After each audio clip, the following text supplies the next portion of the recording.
میرا آپ سے یہ سوال ہے کہ کیا ہم یہ کچھ زیادہ شریف پڑھتے ہیں یا کون سی کا کتاب پڑھتے ہیں، تو ان میں جو مسائل ہوتے ہیں ان کو یاد کرنے کا آسان طریقہ کیا ہے؟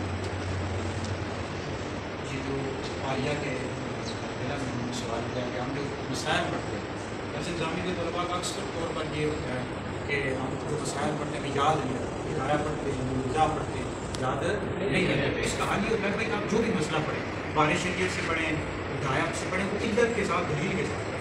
اس طرح پڑھیں بھائی دلیل کے ساتھ پڑھیں، یعنی وہ دلیل بھی ساتھ یاد رکھا کرے۔ مثال کے طور پر آپ نے کوئی بھی مسئلہ پڑھا، اس کی جو دلیل ہے وہ لازمی ذہن میں حدیث سے یا اس کی فقہاء نے کیا دلیل بیان کی ہے، تو اس طرح آپ پڑھیں گے۔ اور دوسری بات جو بھی آپ مسئلہ پڑھتے ہیں آپ ایک دفعہ کاپی پر لکھیں، جب لکھیں گے تو آپ کو مسئلہ یاد ہے۔ اب میں نے فتاویٰ رضویہ پڑھا، بہت عرصہ ہو گیا، 5-6 سال کے مکمل پڑھا۔